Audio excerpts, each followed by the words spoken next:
The window has now progressed to where I decided what to put in the middle, which I thought I would use a white mottled glass, but I did not.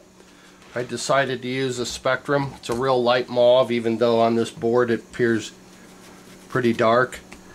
It's not. So I'm fluxing the window right now.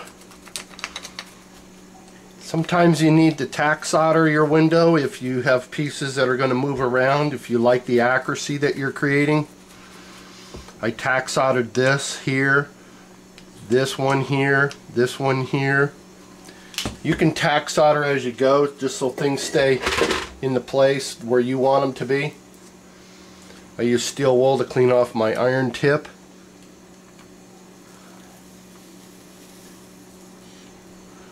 All the glass is cut, the window is done. As far as all the glass cutting goes, I'm now soldering the top of the glass. By the way, I'm one of those kind of people that I want all textures up. Some people are funny about that. They want all textures down. I like all my textures up. My eyes have little hands on them. They want to touch the textures.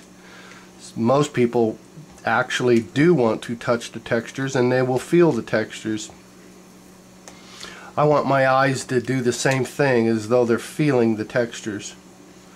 Some people put their textures upside down. That's totally up to them. Well, actually there is no upside down. As long as they feel it's the right way, then that is the way. So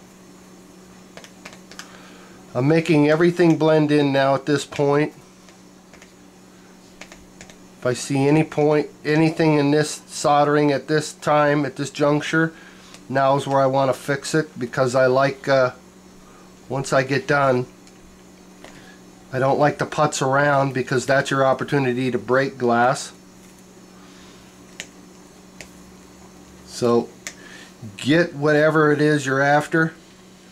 Nice smooth lines. Take the seams out if you can. If you got any pop marks from your flux spitting, then do it. You notice I haven't put any flux on. Other than this, I use Canfield Coppermate flux. It's the best, I believe. And I'm not using a rheostat. This iron cannot keep up with me, although it's a great iron. It's a 100-watt iron made by Inland called the Maroon and White. I like them. It's a good iron. It's fairly consistent. It's not one of those $150 irons, granted. You always have to have more than one iron on hand, by the way. No matter if you're paying $20 or $200, you've got to have two, because an iron, for the most part, will never tell you when they go out. And if your iron goes out, you're out. So you always need a backup. It's always good to have a backup iron sitting on the shelf for that day if that iron should go out. For the most part, the heating elements go out in them. They don't generally just slowly go out. I have gone, soldered a window, went to lunch, came back and turned on the iron, and the iron was totally dead. I mean, that's how it can happen. So never get stuck with just one iron, because you may get stuck waiting for that next iron to come in. So whenever you order an iron, that's your opportunity to try something new. Get another iron. I've been trying irons off and on for 15 or so years. I like trying out new irons. There's always that possibility the magical one is going to come about. This should be a pretty good window, pretty nice window. The next step after this is to put the zinc edging on. It's a solid zinc edge for support. And I'm not going to frame this one typically like I would have in the past and use an oak frame on it. I'm just going to use the zinc as a frame. I'll put mounting hooks on it so that somebody can just hang it. I think I'm going to hang it as a diamond, by the way, not as a square,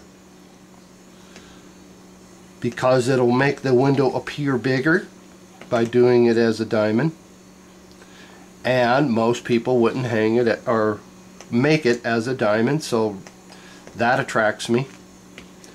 Doing what most people would not do is attractive.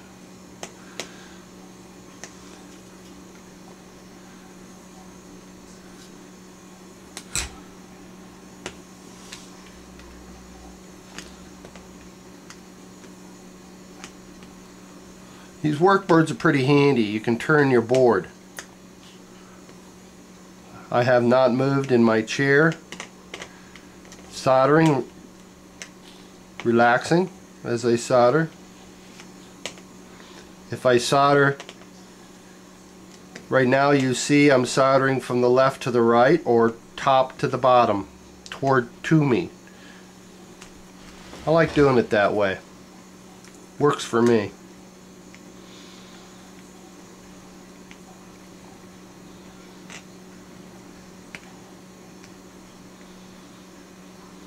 I might not be able to get this whole center done in the time of this video, so what I'll do is I'll get a little bit farther, then I'll stop so you can see a close-up. I used a 50mm faceted jewel for the center, so it adds a, otherwise these guys are called smooth cabochons, these four. And these side ones, they're smooth, there's no facetry to them.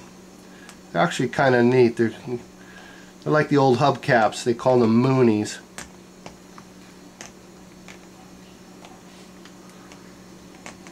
I think they could look really good. In some of my other videos, they're really awesome to coat them with dichroic. So you'll see in some of my other windows, panels, dichroic applications, I've made these cabochons are ideal to make into dichroic. So see you on the next video.